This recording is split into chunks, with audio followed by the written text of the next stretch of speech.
Welcome everyone to the CK-12 Certified Educator Program. We're so excited to have you all here today for today's session called CK-12 Simulations and PLIX Interactives. We're coming to you live from the CK-12 offices in Palo Alto, California, in the heart of Silicon Valley. I'm Lindsay, a member of the CK-12 team, and I'll be moderating today's webinar. Before I introduce you to my coworkers, Katie and Sonia, who will be demonstrating our PLIX and simulations today, I'd like to say a few things about our Certified Educator program and make sure everyone is comfortable with the two Zoom windows. It looks like you guys are off to a great start in the chat window. As you know, that is a place to have community conversation. Feel free to introduce yourself, tell us where you're from, what subjects you teach. All of that is great. The thing you want to pay attention to is that by default, Zoom usually sets up these messages to be sent to all panelists. And so like this graphic on the screen shows you, we need you to select all panelists and attendees if you want everybody in the community to be able to see what you put in the chat window. The Q&A window is the place where we'd like you to submit questions that you want our team to answer. We have a bunch of CK-12 team members here today to answer your questions live throughout the webinar, and they'll also be responding via text to some of the questions as well. As for our Certified Educator program, this is day 4. A lot of you have already been on some webinars. The basics to our program is that we'd like you to attend 7 live sessions, complete the accompanying assignments that we try to keep short, about 20 minutes, and you're going to fill out a form at the end that we pair with the documentation of your live webinar attendance and your assignment completion. And then at that point, you're going to be CK-12 certified. So if you have any questions about the program, go ahead and you can type them in the Q&A. We can answer them at the end, but I do want to get started with today's presentation. So let me introduce you to my colleague, Katie. Who joined us today for today's... You're good. Thanks, Lindsay, and thank you to everyone who joins us today for today's session on CK-12 Simulations and PLIX Interactives. Today we are going to highlight our Science and Math PLIX, which stands for Play, Learn, Interact, Explore. This tool allows users to animate ideas through simple interactions. Also, we will be discussing our science simulations, which enable learners to discover the scientific principles that govern a real-world setting in a fun and interactive way. Before we get into the core content of the webinar, we would like to find out a little bit more about your familiarity with these interactives. You'll see a poll here in a few seconds that will prompt you to respond to a question. How familiar are you with CK-12 simulations and PLIX interactives? You can select all answer choices that apply. I am new to them, I use PLIX occasionally, I use simulations occasionally, I use PLIX frequently, or I use simulations frequently. I'll pause for a few seconds to let you finish answering the poll. Remember, please select all that apply to you.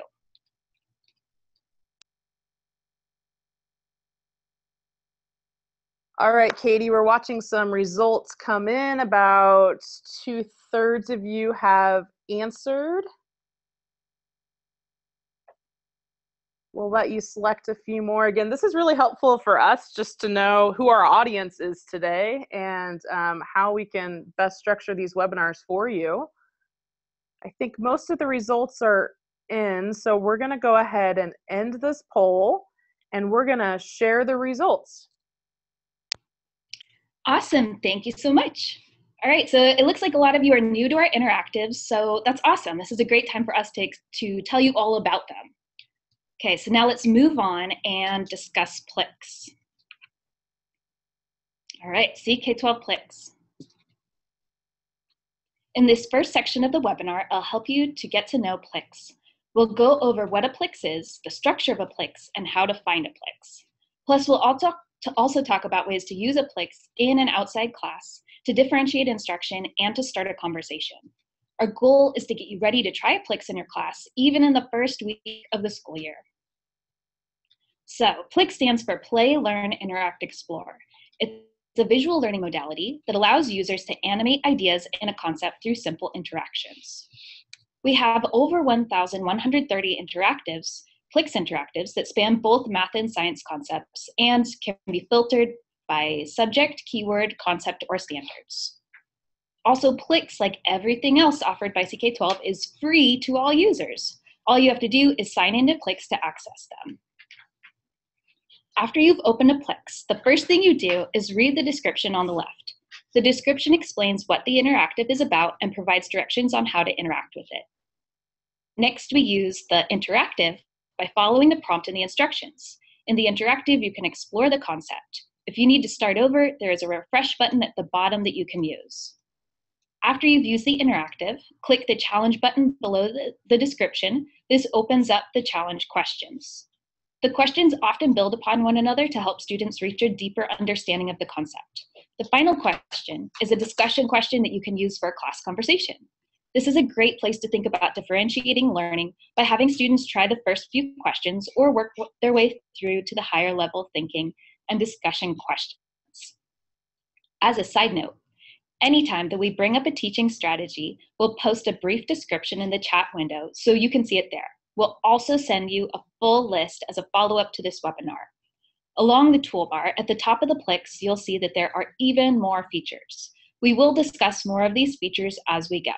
And now let's dive into a PLIX.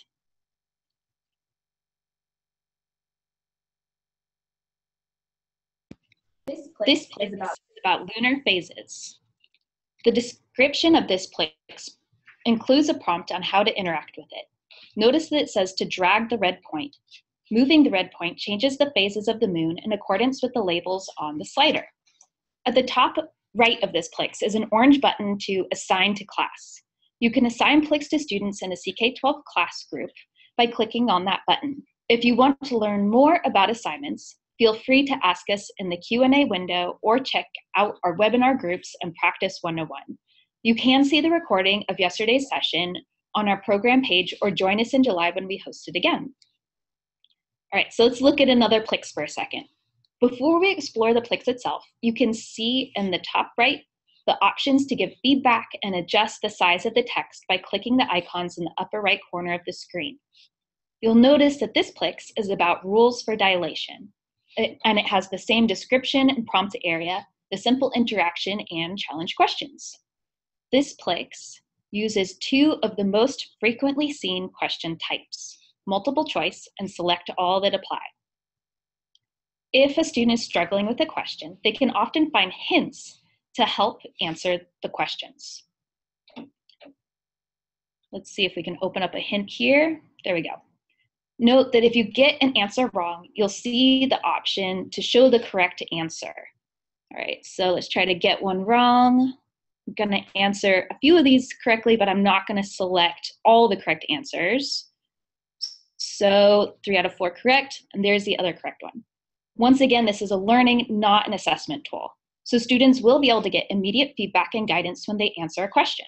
Students can also use that Learn More at the pop-up window option to read more about matching concepts and gain a better understanding of it. Encouraging students who are struggling to access these resources is another great way to personalize and support student learning. So now that you've seen 2 PLIX, you may be wondering where you can get your hands on them. You can access our PLIX through the website on any computer or tablet with a screen size of 9 inches or larger. You can also use the search bar to find content and modalities, including PLIX, or you could open PLIX from within any concept page. You can access PLIX using the circular PLIX icon on the homepage.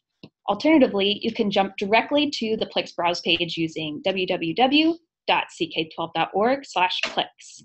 Let's see what that looks like. So once you're on the browse page, you have a few options. Remember to sign in if you haven't, and then you can choose your branches. This will help filter your PLIX according to areas you're teaching. If you've done this and you want to update those branches, you could click on Change Branches. In addition to searching on the main site, you can search within the PLIX browse page. Here you can search for a title, concept, or even CCSS or NGSS standard. You can find PLIX in all branches of math and science. To achieve this depth of coverage, we've developed some really diverse PLIX. Some PLIX are exploratory based, while others check for student understanding. Some PLIX are abstract and others are based in the real world. Let's dive into a few examples. So these exploration-based PLIX are sandboxes in which a student can play around and experiment with an idea.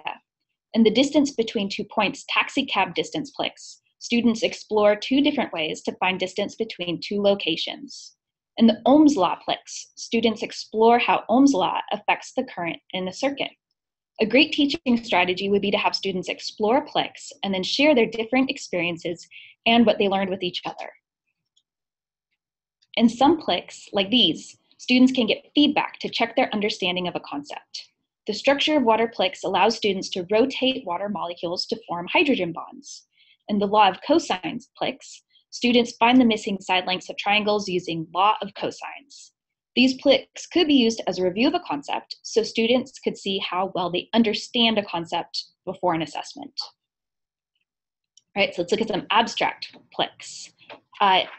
And many students can manipulate graphs, diagrams, or variables.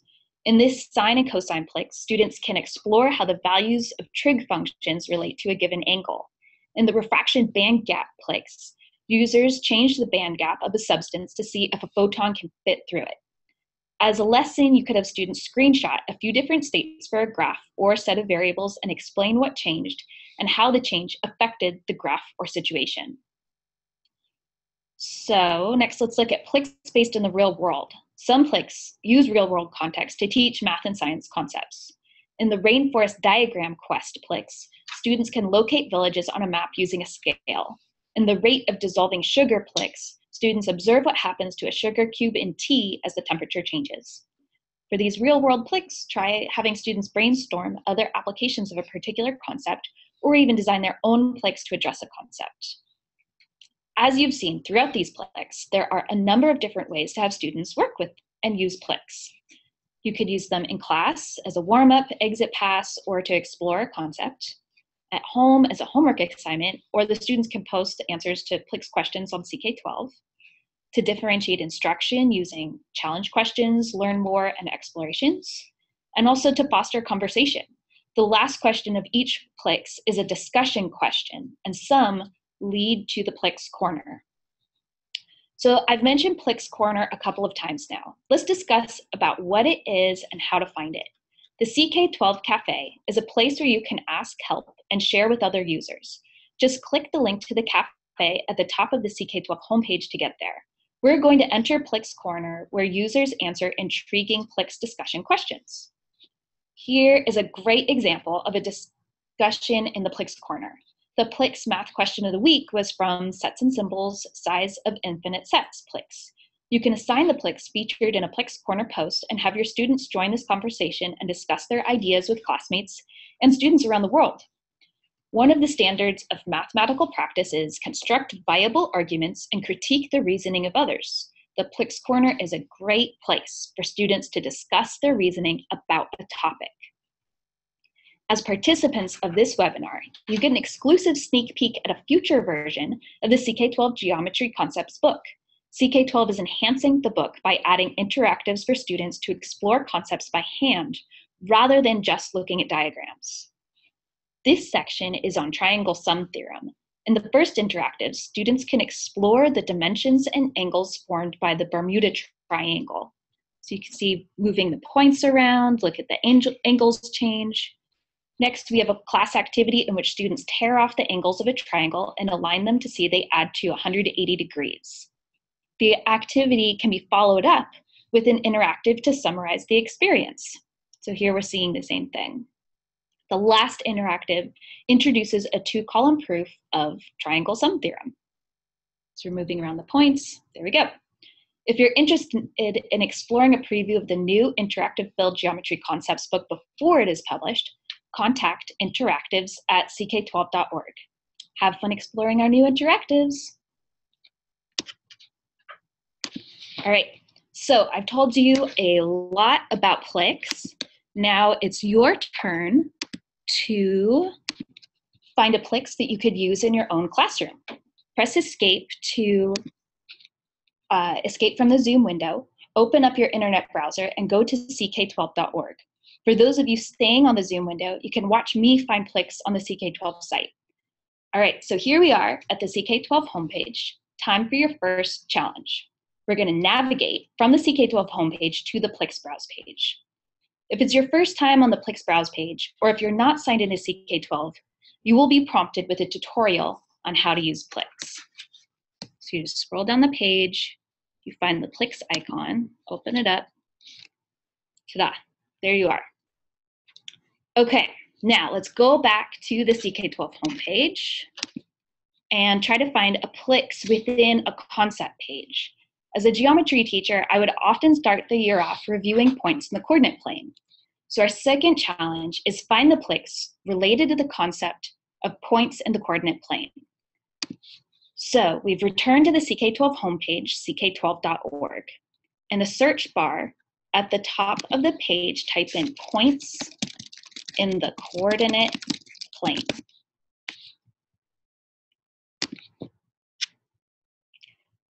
The biggest search result that appears at the top of the list says points in the coordinate plane and directs me to the concept page. I clicked on it. Now at the top of the page in the featured content, I see a PLIX with a title that begins with map of the town. This is a nice PLIX that allows students to explore the fundamentals of plotting points on a coordinate plane by building out a map of locations in a small town. So we can see, here it is. With that, this might be a good time to stop and see what questions we have coming in about PLIX. Before we move on to the second half of this webinar where Sonia discusses simulations, please join us back in your Zoom window to participate in the chat and Q&A. Okay, so Katie is encouraging you guys to continue exploring PLIX. There's lots to discover on our site, but let's start going through some of these questions in Q&A. Let's see, Katie, I'm just gonna start throwing some your way here. Can students use the PLIX while they are answering the challenge questions? Yes, you can manipulate the PLIX to help you with the questions. You can work with both at the same time.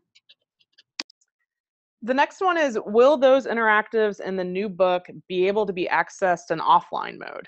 Do you know that in this new book? Yeah, the plan is for them to be able to be open in offline mode once the book comes out. Okay.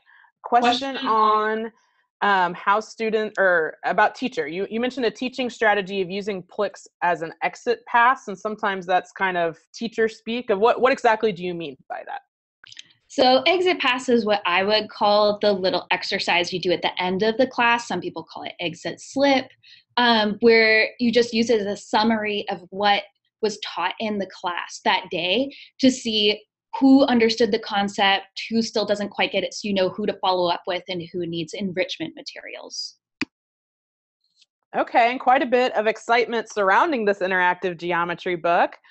Somebody is asking if we know of a projected release date, and then also, what the name of the new book is and when will it be available? So I can't give you a projected release date at this time. It will be coming up around the time of the start of the school year is our plan. It's actually going to be called CK-12 Geometry Concepts, the same as the normal geometry book that you've most likely been using. This is going to be the new default version of the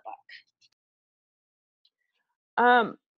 Maybe you can point out again, there's a question about hints asking, is there a limited number of hints available per PLIX? And then also, are there answers to the challenge questions? Maybe they just need to see where these are on the PLIX again. Yeah, sure. So we can open them up. Not all questions have hints. This one here does not. The maximum number of hints is 2. So here are challenge questions. After you answer it, you can click Show Correct Answer, and it shows you just like that.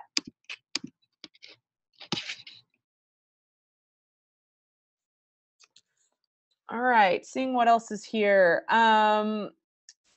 A question about, is it accessible with screen readers? Maybe you could take that one. And then also, can teachers create their own PLIX?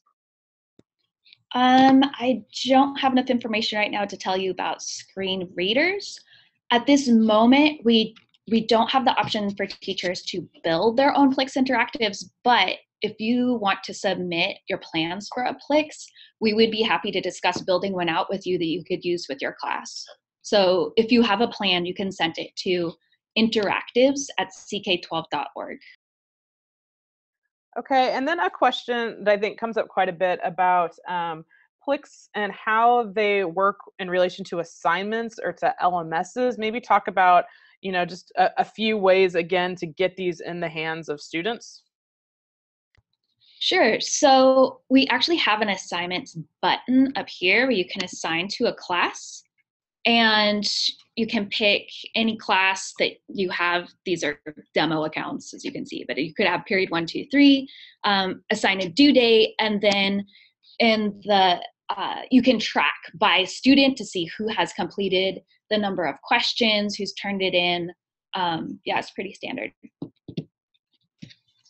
Okay, then you had a follow-up to what we were talking about earlier with this exit slip. The question was, but how will teachers see how they did?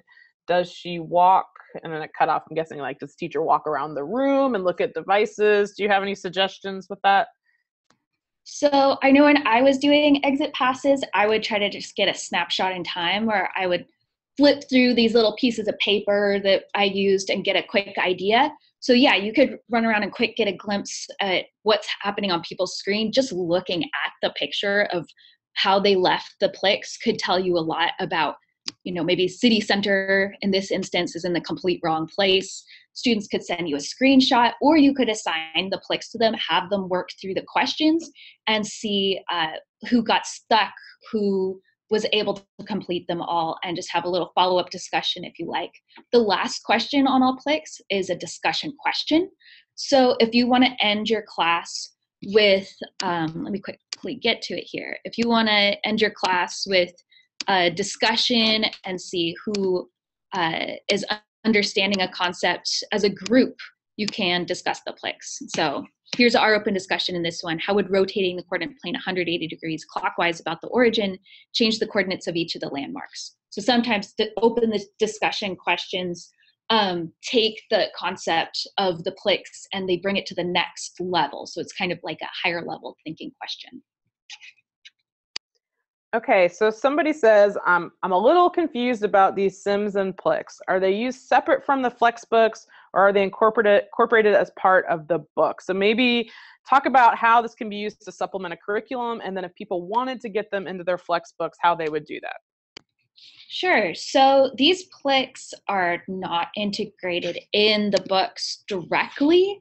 However, if you find a PLIX or a Sim that you like a lot, you can take any of our books, hit customize, and just throw a link to one in there and have your students work on it partway through or after they finished a read or a section. People are commenting on their screen being frozen. I don't know if that's just that we're not actively doing anything at this second and we're pausing for some Q&A. So hopefully you guys are all here still with us and hearing these questions. Katie moved something around, so hopefully everything's okay. Your screen's not frozen if you're hearing us.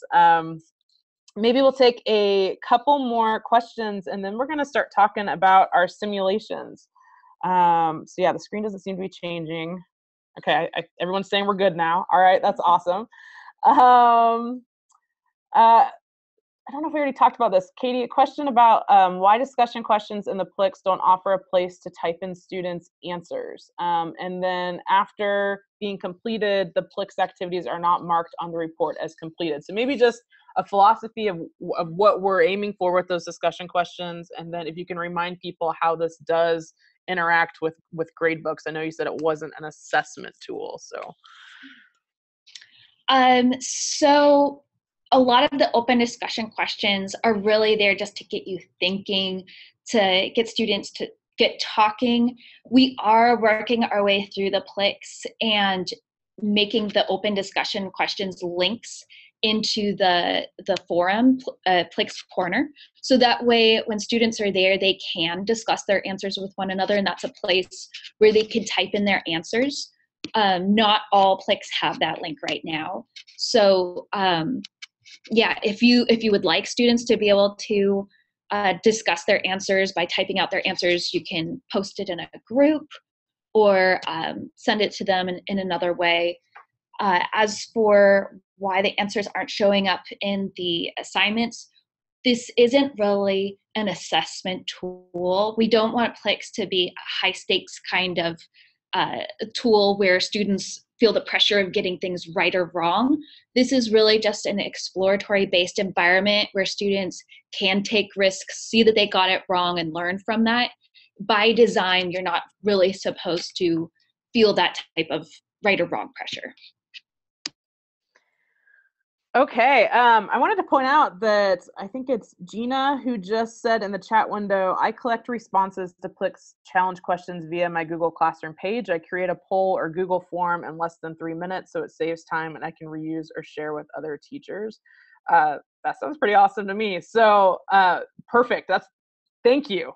Those of you guys who've used it before, comments like that in the chat window are really helpful to give us ideas of, how this is useful to teachers.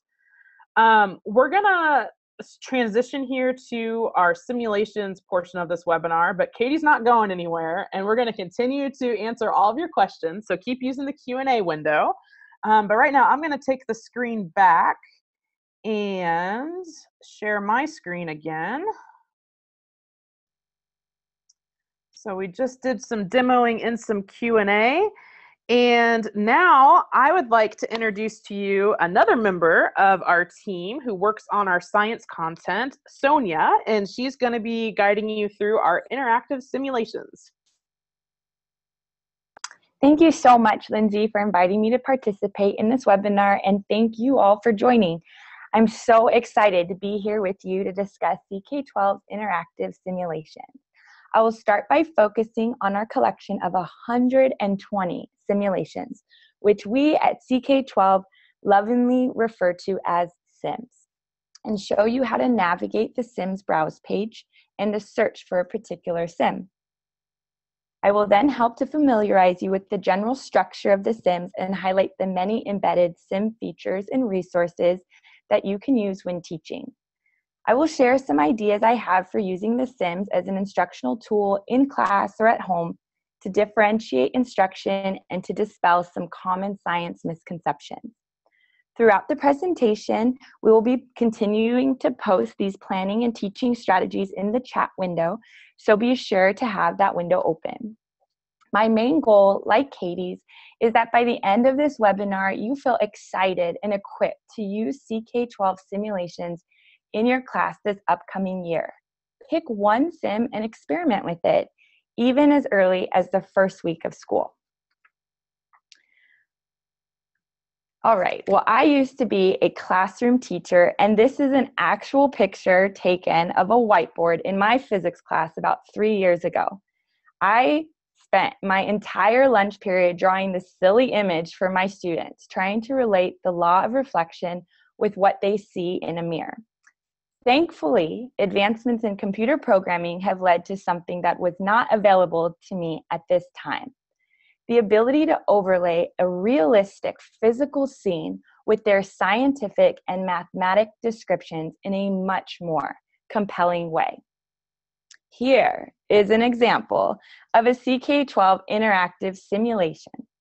This is the Prom Night Sim, a result of the beautiful collaboration between science teachers, animators, and software developers at CK-12. The Prom Night Sim begins with an intriguing question and advances through a video explaining basic concepts and posing further questions to get students to think about the underlying physics behind a real-world scenario, like looking in the mirror. Now, just to show you, this has been recorded in fast forward, so it goes a little more slowly when you'll actually launch the sim. Now, the next scene that will come up, we call the sandbox, because it's meant for users to play around and discover new things. In this interactive environment, you will find sliders for certain physical variables and graphs, or in this case, responsive animations that illustrate the relationship between these variables. Next, there are 3 questions that can actually be answered by adjusting the sliders in the sandbox. So we call them slider-based questions. And each simulation ends with a set of real-world examples that invites the student to think about applications of the underlying concepts in different physical situations to promote continued learning. There are many ways to access the Sims from within the CK-12 website, including the simulations icon on the homepage. But the web address, www.ck12.org/sims, provides a simple shortcut for you, your students, or colleagues. Our Sims, like everything else offered at CK-12, is free to all users. Simply sign in to access the simulations beyond your first sample. All right, so here we are on the Sims browse page. Our collection of Sims are currently divided into two branches, physics and chemistry. We are now looking at the physics tabs with access to over 100 simulations that animate real-world settings that are hard to replicate in the classroom. As you could see here in just our first row of Sims, we have the Journey to Mars Sim that allows students to explore why trips to Mars only happen during certain launch windows. The Violin Sim that poses the question, why does a violin sound different from a guitar? The Rose-Colored Glasses Sim that allows students to explore how we perceive color by changing the light and color in a luxury car showroom. Like I said before, these are all real-world settings, hard to replicate in the classroom. Although these Sims are formally labeled physics, their topical coverage is broad, and we do have Sims that relate to concepts regarding physical science, earth science, astronomy, and math. Even if you are not a physics teacher, I encourage you to visit the CK-12 Sims browse page at www.ck12.org/sims, and I'm confident you will find something for your course and level. Another exciting announcement is that we offer a free CK-12 Physics Simulations app for your iOS and Android tablet devices. By clicking on either of these two icons, you and your students can easily download the app for free at the App Store or Google Play Store today. I would like to highlight that this app is only for tablet devices. All of our Sims, whether accessed online or via the app, require a 9-inch screen or larger. So it's important to note that Sims do not work on smartphones. Although the rest of our content, like our reads and videos and flexbooks, do work on smartphones. The exciting thing about the app is that it allows you and your students to download individual Sims to your devices for offline use. Say goodbye to wasting precious class time loading software or guiding students through multiple clicks to access a simulation. All of the Sims are HTML5 based and can be launched on our website or via the app with just one click. Just imagine a simple homework assignment involves asking your students to download a particular Sim to their tablet device so that when prompted in class, they can all launch the Sim quickly and easily without any threat of Wi-Fi or loading issues interrupting the lesson. CK-12 team has worked really hard to ensure that you never lose a learning moment in your classroom.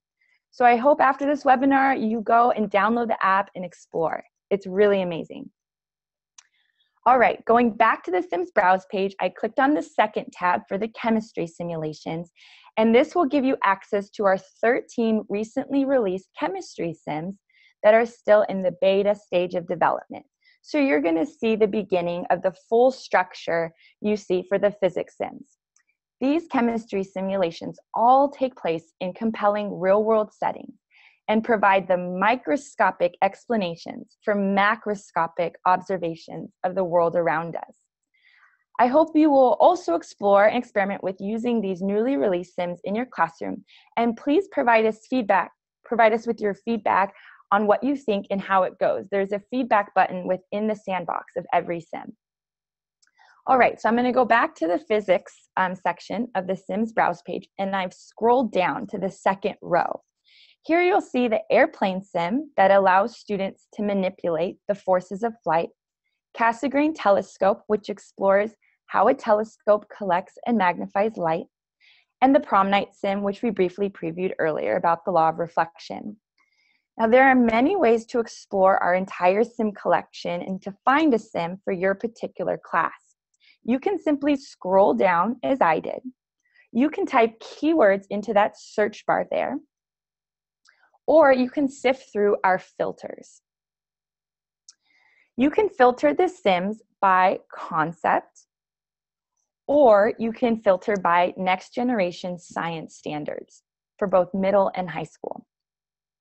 These concepts and standards are also listed under each individual simulation. In addition, there is a worksheet link under each sim. So if you click on that green arrow, a worksheet version of the sim pops up that can be easily downloaded as a PDF. There are a variety of ways in which these worksheets can be used, but I think it is most important to note that all of the embedded features and content in the sims are accessible in worksheet format here.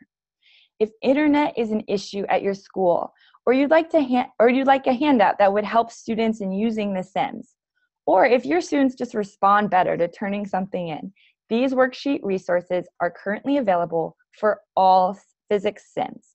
And the Chem Sim worksheets will be coming down the road.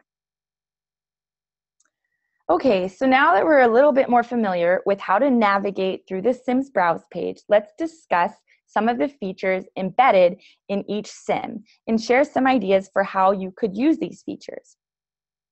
This is our hot oven sim, highlighting the relationship between temperature and thermal energy. It begins with the big question: why does the metal in the oven burn you, but the air does not?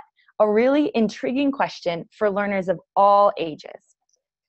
I would project this big question on the screen in my classroom so that when students walked in, they were able to see it. And right when the bell would ring, I would prompt them to complete a quick write as a warm-up activity. So I would ask students to put pen to paper for 3 minutes, writing whatever comes to mind in response to this question, developing a habit of reflection while informally assessing their thinking. I would then press the play button, and I would walk students through this introductory video in a discussion format. Now you can see there the font size can be changed, so if you are projecting this, students can see the text from their seats. The video can be paused along the way to kind of help facilitate a meaningful discussion. And for repeat users of the sim, this introductory video can always be skipped. There's a skip button in the bottom left-hand corner that can be clicked on and it will just bring you into the sandbox. All right, so now we're gonna move on and focus on the features found in every sim interactive sandbox. This is our Runaway Balloon Sim that relates to the gas laws and addresses the big question: what happens to your runaway balloon when it reaches high altitude? I know even my 3-year-old wondered that exact question as his balloon escaped last week. Poor guy. In every sandbox, you'll almost always see 1 or 2 graphs at the top representing the situation, as well as sliders that allow you to manipulate the basic parameters. Each slider and graph in the system has an information tag that can be activated to learn more. You can see the little eye icon. I'm going to click on it and it will pop up some information about the slider. I'll do the same for the second slider. The graphs have many features activated by that gear symbol. You can get information about the graph, zoom into the graph to see it clearer on your tablet or an overhead. And one of my favorite features, you can hide the graphs. For students who are stuck or need more help, there is a tab labeled Tutorial, which opens a YouTube video of a screencast that carefully details how the simulation works. In addition, there's a link available to concepts that highlight the relevant material in the CK-12 concept page, such as readings and videos. For students who are up for a challenge, the Challenge Me questions provide a few related, deep thinking, open-ended questions. Now I'm going to give you a teaching strategy here. I think it would be a great exercise to project the sandbox on a screen in class, hide the graphs, and prompt students to sketch their predictions regarding what the graphs will look like based on the sliders on whiteboards. Then drop the graphs down and reveal the results. This will just inspire great class discussion. The main thing I want to highlight in the sandbox is that there are many tools available to help you easily differentiate instruction for your students. Just take a moment. In this one interactive environment, students who are struggling are supported. Students who are ready to move on are challenged. And all students are prompted to be curious and have fun. Okay, so moving on, this is our Phases of the Moon sim that connects the concept of circular motion with the big question. Can you tell time just by looking at the moon? So let's scroll through and skip past the introductory video through that interactive sandbox environment and focus on the slider-based questions. When you click on a slider-based question, I'll click on, let's say, the second one here, you're taken back to the sandbox and asked to adjust the sliders a certain way to answer the question. So what time of day does the waning gibbous moon? So I'm going to adjust it here, gibbous, and I'm going to submit. And I got it right. Awesome. Immediate feedback. Now my answer is recorded so students can learn through trial and error. Now for you teachers, there's a way to create new slider-based questions so you, as the instructor, can tailor the sim to your specific course or level. These will be surfaced under the Community Contributed tab. I could envision prompting students to answer the slider-based questions in pairs during class. I could also see the completion of slider-based questions as a homework assignment because they provide specific prompts for students regarding how to interact with the sliders, which is useful for independent learning. Okay, so now let's look at one of our newly created chemistry simulations. The title of this sim is What's the Matter? And it opens with the great big question, intriguing again to students of all ages. If ice, water, and steam are made of H2O molecules, then what makes them so different from each other? After reading the opening question, you could advance directly to the interactive sandbox environment. Let's press play here. Now, as you can see, the chem sims vary a little bit. Their interactive sandbox environments vary a little bit with sliders and graphs to those that provide a beautiful molecular overlay of a simple everyday scenario. Here we have water or ice or steam in a glass cup. Now, I know you chemistry teachers out there have huge smiles on your faces right now because this is exactly how you want students to view the world around them. I love this simulation. When you click on the arrow, there are no slider-based questions yet available for these chem sims as they're in beta stage, but they do end as all the other sims do with a few more compelling big questions that have to do with other real-world examples. I think it would be really fun to prompt students to do further research on one of these examples for homework and share their findings with their classmates the next class period. Now you can also customize the simulations by adding more real-world examples. You see that plus button right there. Another idea would be to prompt students to create their own example and upload it here, adding to our bank of community-contributed content. One of the main goals of these interactive simulations is to challenge common student misconceptions regarding science. This chart highlights some of the most common science misconceptions and a related sim we hope you can use to dispel these and enhance your students' overall conceptual understanding. Feel free to take a screenshot right now. There are some great examples of misconceptions here. I'm just going to quickly go over the first few. So many students think particles of solid have no motion, and you could use that sim I just showed you, What's the Matter, to show that that solid ice cube actually has jiggling H2O molecules. We also have Expand and Contract, which is a sim that highlights the solid molecules of the Golden Gate Bridge and shows how their movement is related to the temperature, which is really a fun sim. The next one is Mass and Weight are the same thing. We have a great sim called Astronaut Training Chamber that allows you to move an astronaut to various locations in our solar system, even Saturn's moon, Dione, and lift a massive object and see how the force needed to lift it changes. Another common misconception is that the gravitational force is the strongest force in nature.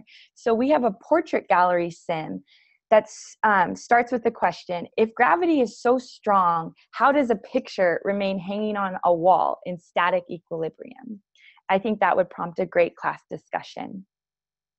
All right, so for all of you math teachers out there who've been sitting patiently, I want to highlight a few simulations that could be used to teach some important math concepts.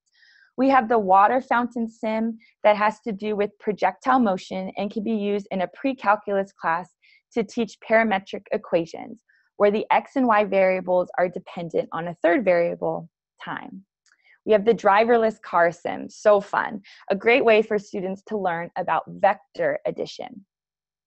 The stadium wave sim can be used for a more complicated sinusoid problem and combination of functions after learning sinusoids.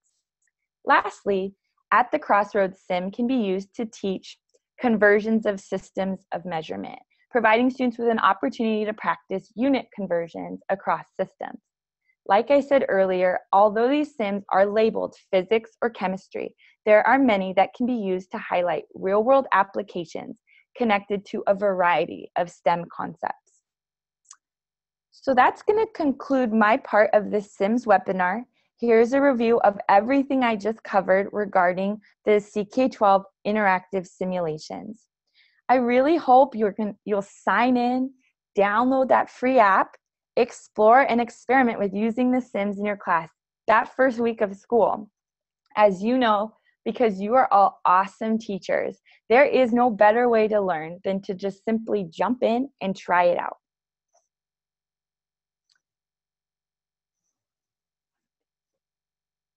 Okay, so maybe what I'll do at this time is similar to what Katie did. I'll hop on and kind of show you and just do like a recap of how to search for a simulation. Maybe I'll launch a simulation and give you a few challenges, prompting you to kind of work along with me. And hopefully, if you do have any questions, we are here to support you. So this is a good time for you to press escape from your Zoom window if you haven't, hop on your internet browser and make your way to your to the CK-12 homepage. Okay. So, Sonia, the big question seems to be that while everybody's navigating, escape, see if you can go find a sim. But the big question everybody's asking is, why just physics and chemistry? When will this be available in other subjects and algebra? Can you use this in elementary grades? What about biology and earth science? So why don't you just make a statement real quick before you guide them through this of where are we going with these simulations? Well, we started with physics because in essence, the focus of physics is to explain our natural world through, mathematical equations, right? So it was a great place to start because our goal was to overlay science and math onto a real world setting, and just the branch of physics, that is its goal.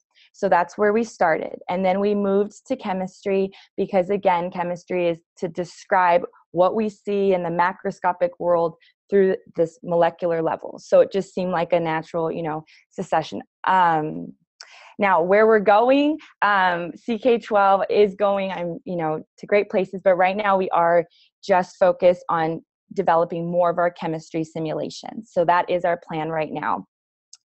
And this, I have to just highlight that this is a major undertaking involving a large team, an international team of science teachers, software developers, and animators. So a lot goes into these sims, and we're constantly, improving them. So right now, I think CK-12's goal is to finish our collection of chemistry simulations and then to go from there. Okay, so here I am on the CK-12 homepage. And as Katie mentioned, there's a few ways to get to the simulations. I'll highlight that first way is I'm going to challenge you on your own to navigate from the CK-12 homepage to the Sims Browse page. So I am going to click on that large icon that says Simulations, and I'm going to hop on to the Sims Browse page. And here you can see our collection of sims, of which I can search for concepts in the search bar here or use the filters as I showed in my presentation. Now, if I do kind of just a repeat of what Katie did, she, from the homepage, also just typed in a concept she was interested in on the homepage search bar. Okay, so one of the first things I would teach in my physics class in the first few weeks of school was the difference between mass and weight. So I'm going to just type this in the search bar. And what's going to come up, I see right there, is a concept of mass versus weight. So I'm going to click on that. And that's going to bring me to this two choices here. I'm going to choose physics, mass versus weight. And here you can see there's some featured modalities here, and one of them is an interactive simulation, the Astronaut Training Chamber Sim. So I'm going to click on that, and I challenge you all at home to see if you can, either from the CK-12 homepage or the Sims Browse page, to find the Astronaut Training Chamber simulation and get to this and launch it so that your screen looks like mine. How much weight could you lift on the moon? Okay, so like I said here, I press play. It walks me through an introductory video. I can change the font size based on the device that I'm on. There's a way to assign, as Katie showed you, the simulation to your groups. And then let's say I've already, let's say I'm in a class discussion and I would like to pause here. I can pause the introductory video. Now let's skip on over this introductory video and play around with this sandbox. I really like this sim. There's two sliders. One, you can manipulate the amount of mass by increments of 100 kilograms. And then you can change the location. And this is, I just want to highlight, this is so fun because this is what the simulation can do. The animations actually change. So here we are on Earth. I'm going to go to the moon. That backdrop changes. I'm going to go to Mars, that changes, so on and so forth, and then Saturn's moon Dione. So with that, I'm going to challenge you guys now at home. One of the teaching strategies I shared with you was I think it'd be really fun to prompt students to set the slider, so 200 kilograms on Mars. What do you think that graph would look like? And have them sketch it. And I would hide this graph. So at home, the third and final challenge I have for you is try to hide this graph. So I'm going to kind of show you along here. Click on that gear icon, hide the graph. Now you can play, and we can see here if this astronaut can lift it. Now, for middle school teachers, maybe you don't want to worry about graphs and linear plots and deriving slope, so on and so forth. Just this animation is fun, and have the students predict, will the astronaut be able to lift the mass at different locations? So you can hide the graph and just have the animations teach your students, which is really nice. Another thing I'd like to say is if just use this graph as simple, or just use a simulation, a simple thing would be to prompt the students to watch the tutorial video and then answer the slider-based questions. There, for you as a teacher, you've had no prep involved with this simulation. It's a great thing to do when you have a substitute or even for homework, but the idea is that everything you need is ready to grab and go with the simulations. watch the tutorial YouTube video, and answer the slider-based questions. Your assignment is done. Now, let's talk a little bit about the graphs. Another thing that you can do is you can actually provide students in this sim with the equation F equals mg and ask them to determine the g, or the gravitational constant, on these different locations, Mars, Moon, and so on. So they're plugging in the mass, the force, and then solving for the g, the gravitational constant. I want to highlight all the numbers in these graphs and sliders are mathematically accurate. So if you derive the slope of this line, it's actually going to give you the gravitational constant on Earth. If you plug the numbers in, they're actually going to give you numbers that you can use and learn from. They're mathematically accurate. So in the math classroom, physics classroom, science classroom, you can trust the graphs. Sonia, can I stop you for a second? I want to answer a couple of kind of big buckets of questions. And one is, there are several other ed tech resources out there, or other websites that provide simulations. There was some conversation around like PhET or Gizmos of what makes CK-12 simulations different from other ones that are available.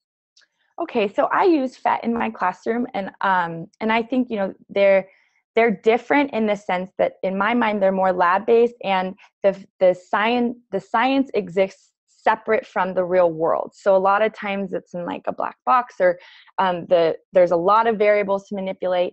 These all are overlaid onto the real world and are meant for students to see the science in their world. So we have sims where they're on the track, you know, the sprinter sim. They're in the pool, the butterfly stroke sim.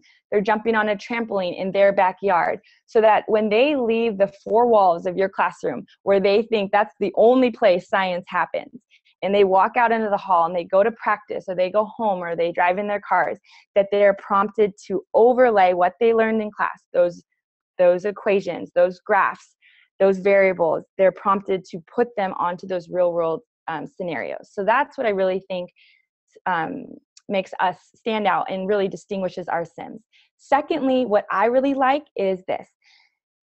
The way to interact with our 120 simulations is the same. You have sliders and you have graphs, and oftentimes a play button. So you're in this very familiar environment with new things to learn in a new setting. It's a very consistent way to interact. So you'll see, you use them the first few weeks of school. By week 3, kids know, okay, they know how to jump in and engage with the sim. They're not having to relearn just how to engage with the tech tool. They're focused on learning the concepts. And I think that's another big highlight of our collection that's beneficial for teachers and students. Okay, we're approaching that hour mark. So real quick, I'm going to take control back of the screen, and I'm going to share with you guys a little information about your assignments, and then we're going to continue talking about PLIX and Sims and answering questions. So we're not going anywhere. I wanted to address one question that's been in the Q&A for a bit about, will simulations work on the iPad minis? And we have a yes, that the Sims will work on iPad minis. I think we were still finding out about the PLIX. Do we know? Yeah, the PLIX will work on the iPad mini as well. Okay, so iPad minis, yes, they work for both of these. We'll answer some more questions here in a minute, but want to let you guys know that your assignment for this session, if you are on a path to becoming CK-12 certified, is this tinyurl.com/CEP17 Sims PLIX, SIMSPLIX, and it's being put out in the chat window. This again is going to kind of take you on a little tour of our interactives, and so getting you more comfortable with what we offer. You can find this assignment on our ck12.org/certified2017 page. This is the home base for our program, where you can find information about the sessions, the associated assignments, and then down at the very bottom is where we have a link for our archived videos. Takes us about a day. You know, we're doing a couple of these webinars a day. We're trying to get the videos turned around as quickly as possible and on YouTube. You guys will also receive an email from us in about 24 hours after a session that includes the assignment link and the YouTube link as well. But you can always go to Certified 2017 to see what's going on in all of these sessions. We appreciate all the feedback. We've gotten probably close to, I don't know, couple hundred, general feedback comments for us, and it's so helpful. We really appreciate it. We share the positives with people. We love the positive feedback, but then also the things that we can be doing better, keep those coming so that we can continue to improve our webinars. So CEP 2017 feedback, it's not mandatory, but if you're inclined to give us some comments, we love it.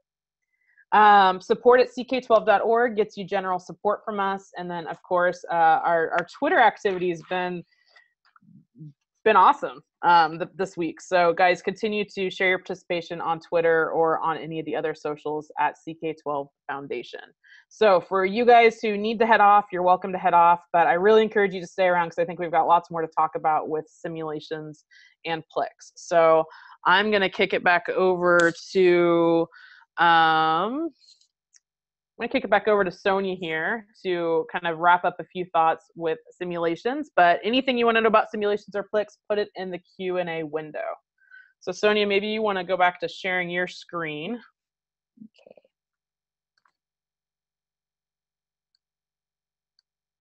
Okay, so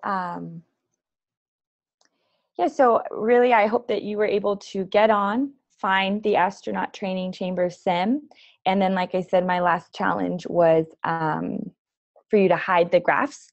So like I said, try out some of these things while we're still online so that if you get stuck or have any questions, we're here to help you and that you feel confident to use these sims in class next school year. Why don't I, let's see here, go back. This is one sim I just thought was fun to share with you. We have even just like fun sims. The first week of class, they walk into your science class, students, just to get them excited about current things that are happening out there, the observation of gravitational waves and these things that they hear and like theoretical physics. And we have sims for even those topics. So here's one fun sim called the black hole sim. Does a black hole bend time? What? So again, just beautiful graphics, animation. I mean, you just feel like you're sitting in a 2017 classroom. Like this is awesome. So again, just some fun questions. What would you do if you fell, into a black hole? Like, or if your friend did, could you still communicate with your friend by radio if they fell within the black hole? Would you appear to age more slowly, more quickly? These are just fun questions that can get students excited about science at all ages.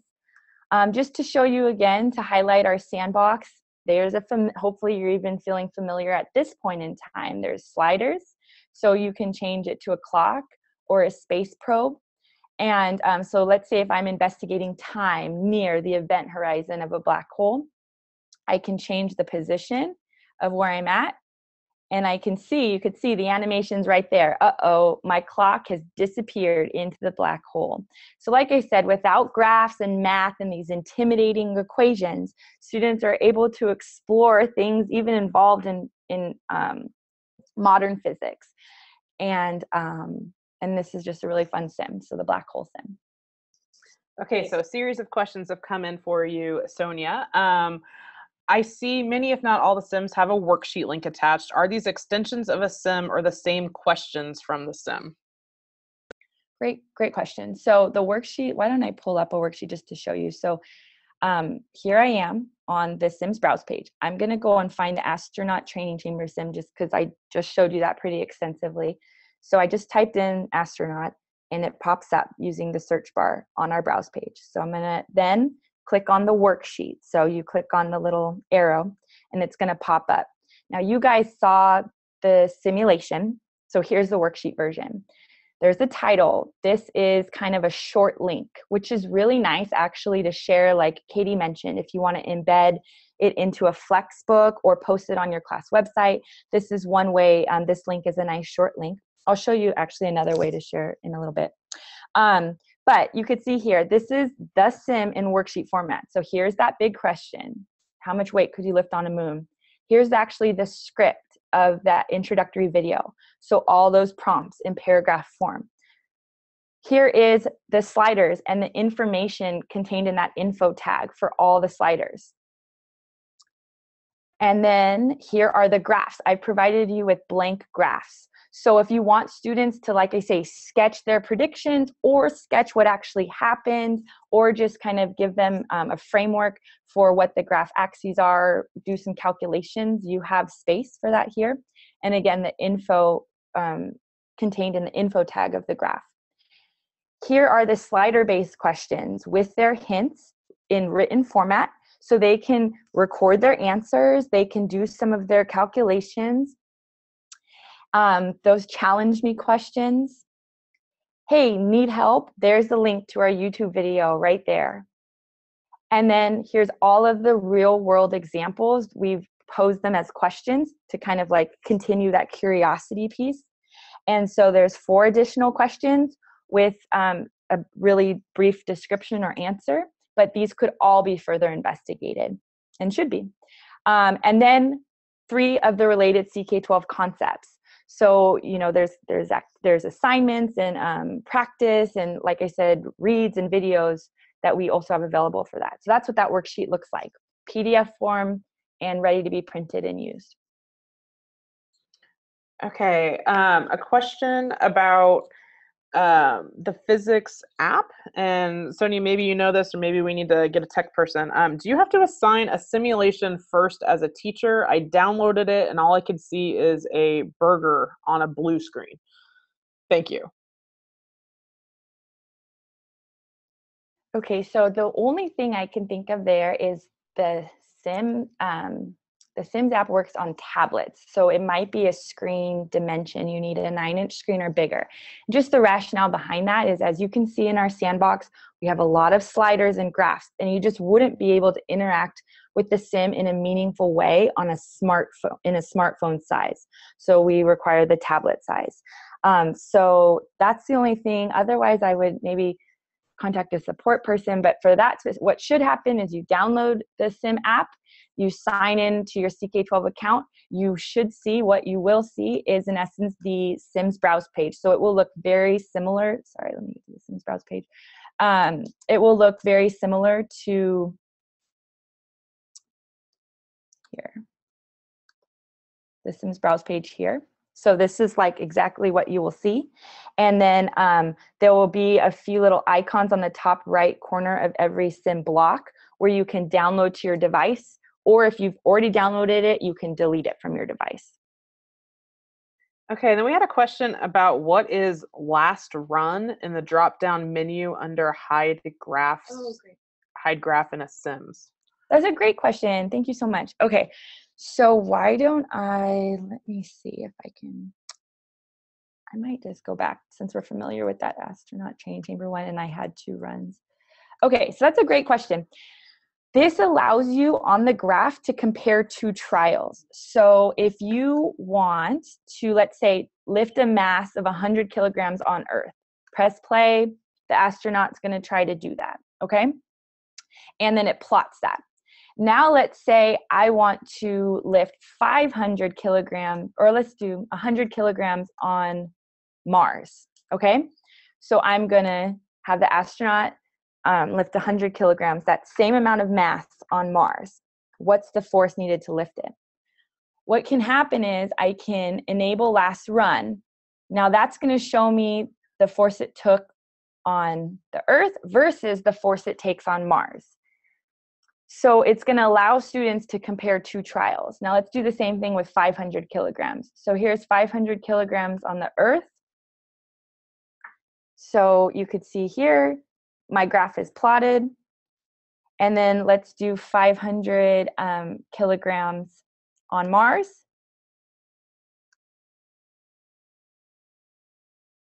And because I've enabled the last run, you could see both of my lines or both of my trials are plotted, and I can use those to have a discussion or compare, plug into equations, so on and so forth. So it allows you to see 2 trials and compare them.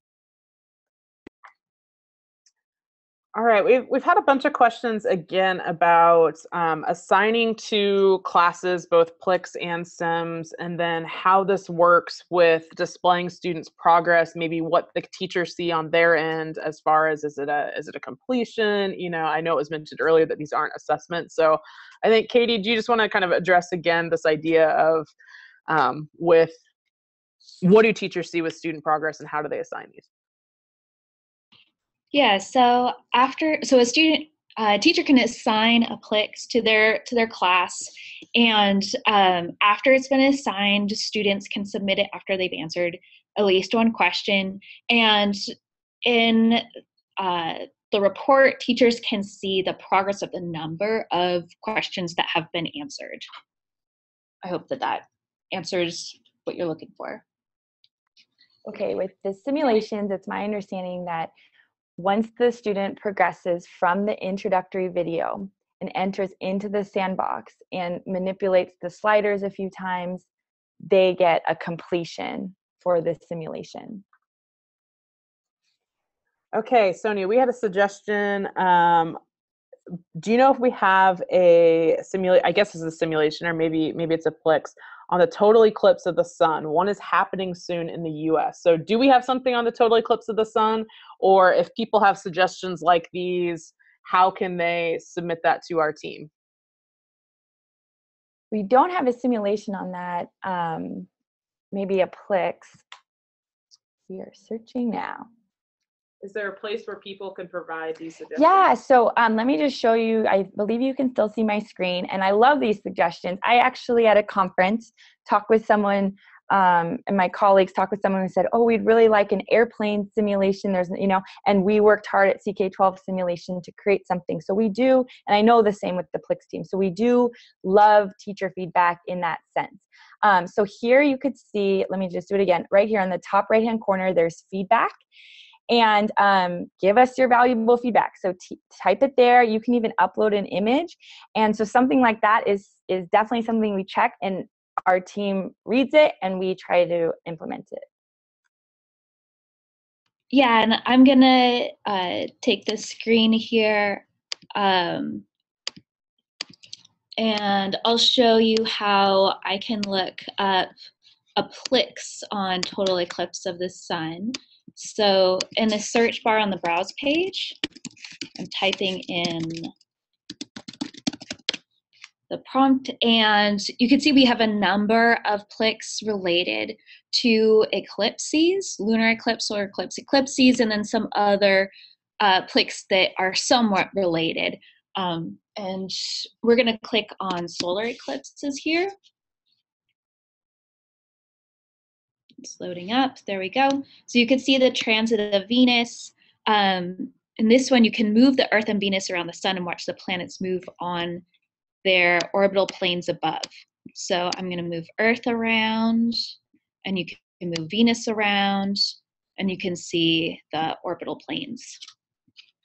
There we go. All right, that clears out our Q&A at the moment. So we will do kind of a last call for any questions that you might have before we sign off.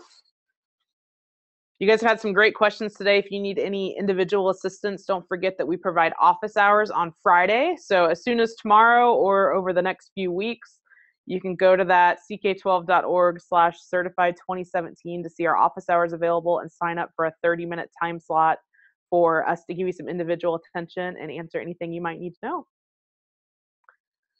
So with that, thank you all for joining us today, and we'll see you in a future session. Thank you.